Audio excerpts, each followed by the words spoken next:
Good morning mga palangga. So, bihis tayo ngayon kasi meron tayong dentist appointment. The time here right now is 5 to 8 in the morning and my dentist time appointment is 9 o'clock. So, naghihintay na lang ako kay Mr. kasi ihahatid ako ni Mr. ngayon kasi yung dentist ko kasi medyo may kalayuan siya. So, we need to go in the motorway and alam niyo naman ako, I am inexperienced about motorway. So, sabi ko kay Mr. na, can you please drive me today?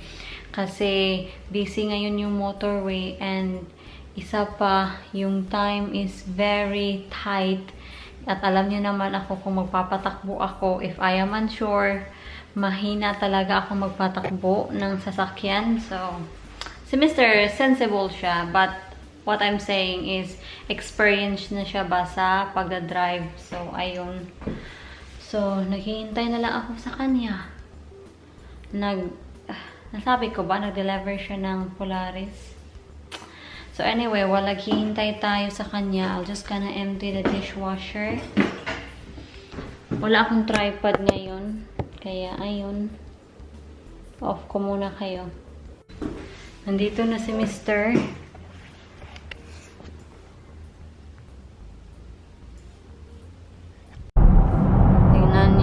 It's traffic. Everyone's going to work. Yeah. Good morning, Mister. What? Said good morning. Morning. Magandang umaga.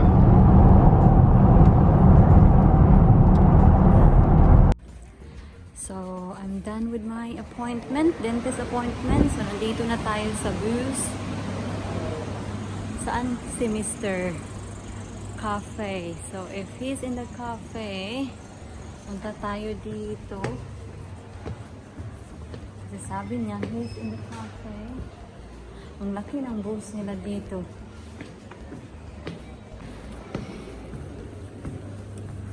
God, it's very posh here. Where is Mr.? Here he is.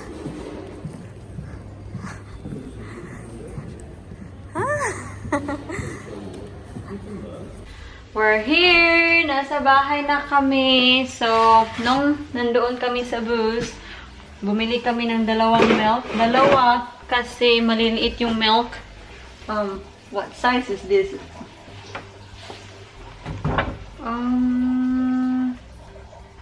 Let me check. Ano lang siya, 2 liters. Ito, normally, 3 liters. So, wala silang malalaking milk.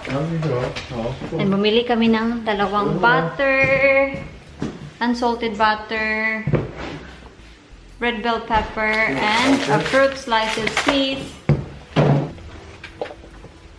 What belong cookies? Won't belong. Scooby and do. I'm going with Mr. to get. Are you getting a gas? Fuel? Han! You said gas. Be careful. Go that way. I wonder. Now go around there. It's not always that you care. You always care. May pagka-moody kasi dito. It's warm in here. I'll put each one for you. Thought be a good husband. Keep your little cockles warm. Really? Yeah.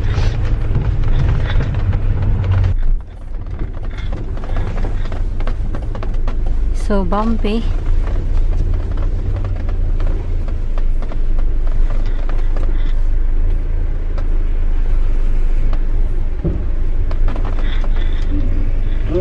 That's it.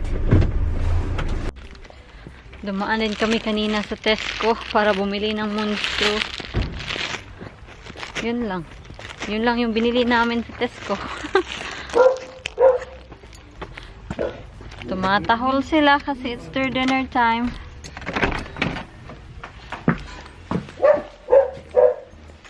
I'm just preparing our lechon kawali for tonight because tonight we'll have lechon kawali and chop suey.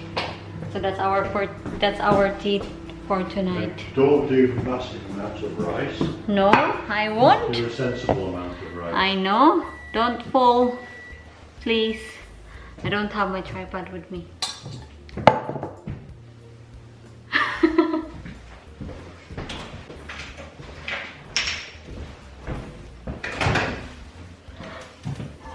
So we need. Honey, can you open this for me? What? You haven't started your Weetabix, have you? I don't have Weetabix in the morning. Well, this is your problem. If you had Weetabix in the morning.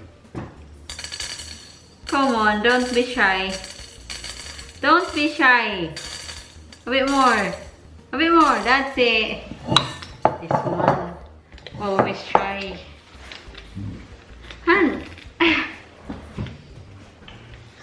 Why is it weird? I don't know. Why don't you just scrape it in? Look it in. Stop. That's it. That's it. That's it. That's okay.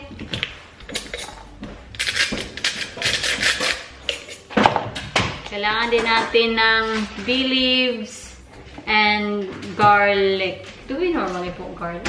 Yeah, do I normally put garlic? Oh, It's been a while. We never had a kawali. I have no idea what you put it like that. Oh, yeah. You don't put it.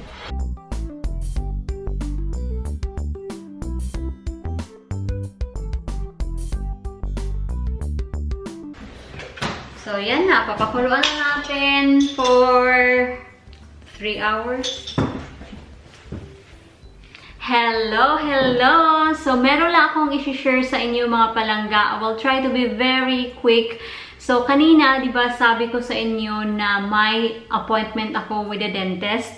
Yung appointment na yon is a consultation with the orthodontist. Yung dentist ko, na-refer niya ako sa isang orthodontist. Sa mga hindi nakakaalam, ang orthodontist, nag-i-specialize siya sa mga malposition teeth na tulad ko.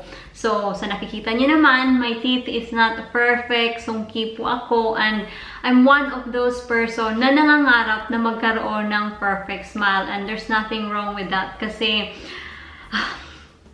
maraming beses na talaga nabubuli na ako sa aking sungki. So, anyway. So, kanina, nung nag-meet kami, so, we discussed kung may posibilidad pa ba na ma-fix nila yung teeth ko. And yeah, there is a possibility na pwede pang i-fix yung teeth ko. And nag-discuss kami sa mga option, kung ano yung option. So, after that, sa mga discussion, yung first choice talaga is magpa-brace ako. Pero, may downside siya. Kasi,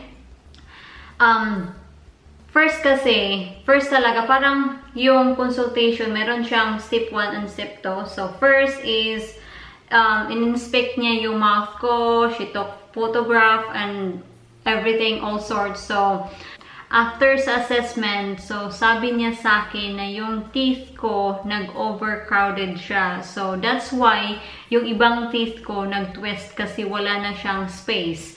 So, sabi niya, definitely we can fix your teeth by having braces.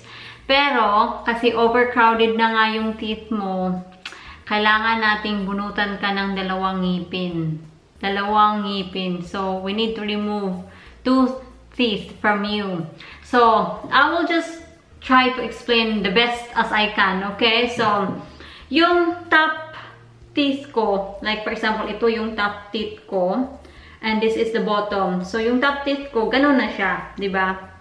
So, sabi niya, pwede naman na hindi ka bunutan ng teeth, pero, kasi yung top teeth mo, nasa harapan na siya, kung hindi ka bubunutan ng teeth, yung tooth mo, it will push outwards. So, tingnan nyo yung facial ko. Ito, nakausog na siya, diba? So, ang mangyayari, pag na-straight na yung ngipin ko at hindi ako bubunutan, magiging ganyan pa siya yan. Magiging ganyan pa yan. So, sabi niya, we don't want that, diba? So, yun. And there's a lot. Oh, Mr.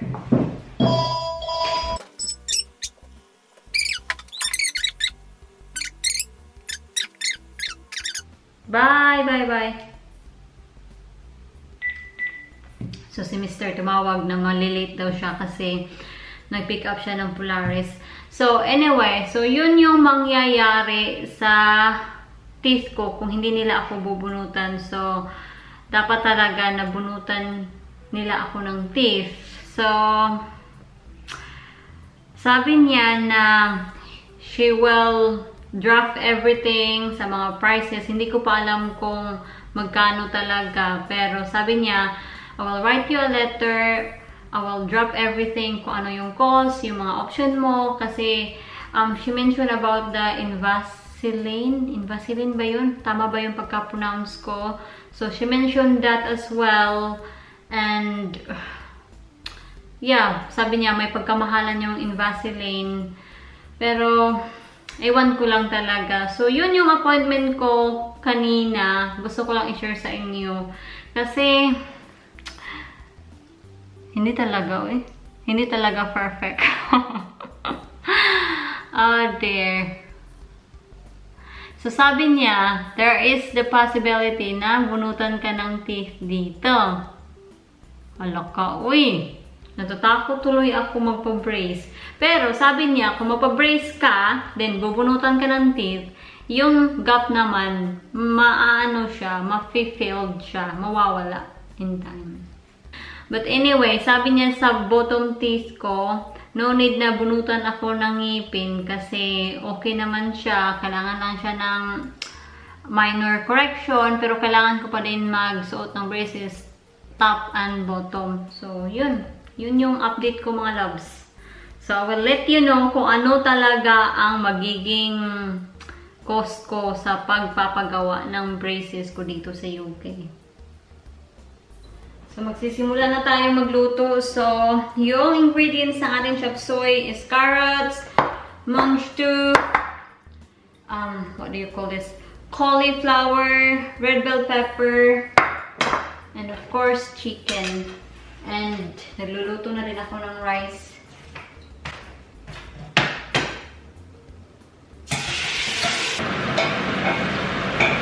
So, minarinade ko yung chicken natin. Nilagyan ko siya ng counting soy sauce, black pepper, and counting salt.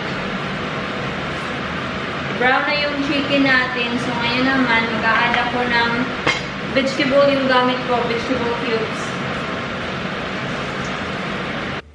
Nag-sprinkle lang ako ng salt sa ating pork belly. So, ngayon, kumukulo na siya yung ating chicken. Isusunod ko tong carrots. Tumawag si Mr. mga palangga at sabi niya, hindi pa din sila tapos. And I told him na I did start cooking. So, sabi ko sa kanya, well, never mind. Kung ma-ready na yung chop suey natin, yung mga niluto natin, we will just reheat it later. Kasi sabi niya, hindi niya alam kung kailan siya makakauwi. So, okay. Manonood lang muna ako ng TV. Yung pinapanood ko is Crush Pad. Ito siya. Where is it, hon? Ito. Yan. See? Almost 4:45 na siya. 4:45 almost. It's 4:38. Mr. is here watching neighbor. We need to check our chop suey and kawali. The trays are set. Yung rice natin, luto na siya. Piniprito na lang natin yung ating kawali. Yung chop suey, ito siya. Luto na siya. Ready na talaga siya. Yung hinihintay na lang natin is yung ating kawali. Yung lechon kawali. Yan na yung kawali natin. Mr. is cutting. Nice cotton to zika already. Yeah, and ito na yung chop suey natin. Masabaw yung chop suey natin kasi gusto ni Mr. na maraming sabaw. So it looks like a stew vegetable. Our chop suey. Ah, it's off. Everything is off. Yes. The next day. Good morning! Magbe-breakfast tayo mga loves. Kagagising ko lang talaga. Tingnan nyo sa labas. Hindi nyo siya masyadong makikita kasi it's still dark. Pero sobrang foggy sa labas. Yesterday, ganito din. Nagpa-foggy. So, anyway, yung breakfast ko is yung leftover na chop suey. At meron din tayong leftover na rice. Jan is not here kasi nag-deliver siya ng flowers.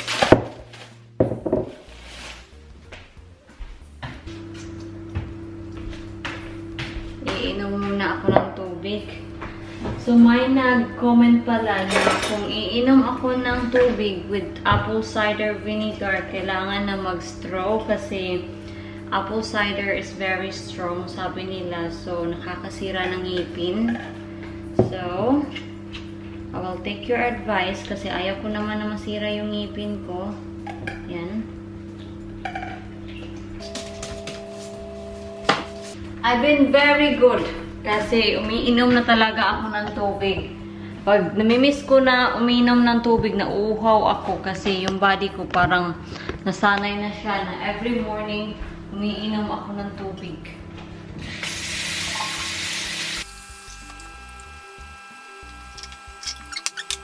Look. See? Sobrang foggy niya. Mr. is here. He's at home. Kanina nag-deliver siya ng Polaris. Hello, good morning. Morning.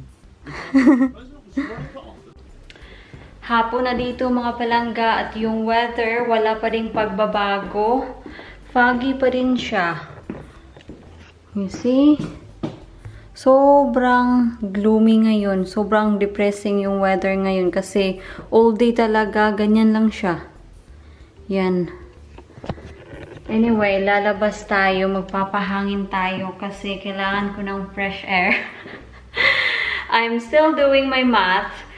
This will be my last math assessment. So, I will be glad when it's over.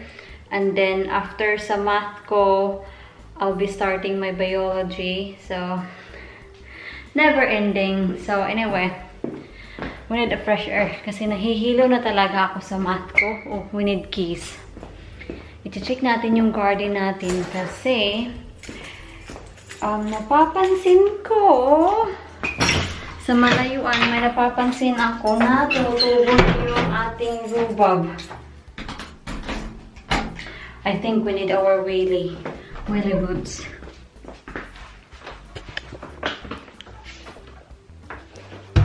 Wala dito si Mr. Nag-pick up siya ng Can-Am.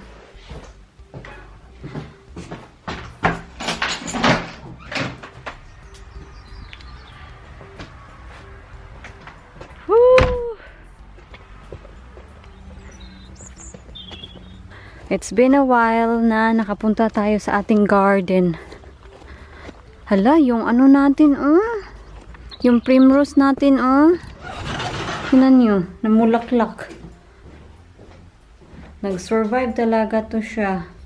Yung pineapple natin, tingnan nyo. Patay siya, namatay siya. Yeah, wala nang pag-asa yan. Wala na talagang pag-asa kasi binunot ko. Yung ating leek, okay pa din siya. At yung rosemary natin. So, yun yung ganap sa ating greenhouse. So, anyway, balik tayo sa ating garden. Daming ibon. Nakita ba? Doon, Wala, umaambon.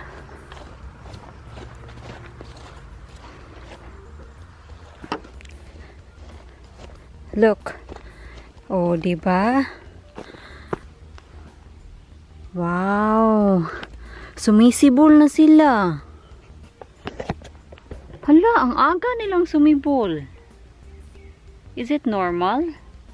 Kasi, I feel like it is still winter. We still did not have a proper winter kasi isang beses lang nag-snow at wala na. Palagi na lang umuulan and you know, wet weather lang talaga dito. Walang snow.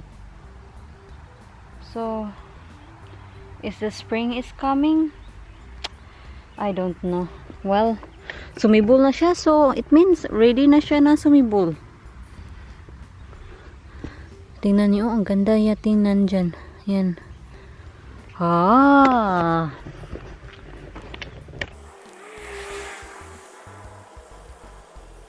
At i-check din natin yung ating hala, mukhang namatay man sila, uy. Yung ating raspberry. I don't know. Yan, that's our raspberry. Parang patay man sila. I'm not sure though. But I'm hoping they're not dead. So we have 2, 4, 6, 8, 10 raspberry here, over here. At meron din tayong raspberry here. More raspberry. Dito. Merong 3 dito. 1, 2, 3. Itong mostly ito, para man siyang malnourished tong ating raspberry. Sobrang tingnan nyo yung stem niya compare dito. Sobrang thin, 'di ba?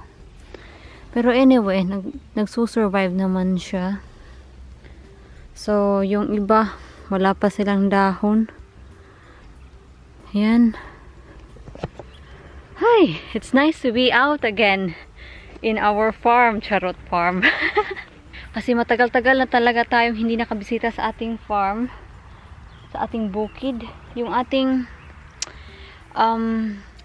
what do you call this? Strawberry. I need to do something about it. I know, I've been saying that I want to transfer them in that bed, pero hindi ko siya nagawa kasi sobrang busy ko talaga. Pagpasensyahan. Lagay ko kayo muna dito, ha.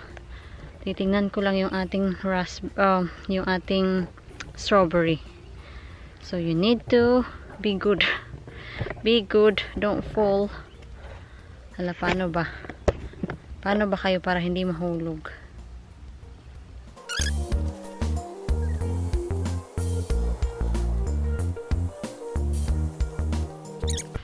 Maganda ngayon na magbunot ako ng mga damo kasi sobrang soft niya. Ngayong Friday, hopefully lang talaga. Kasi wala akong trabaho ngayong Friday. We need to clean this up.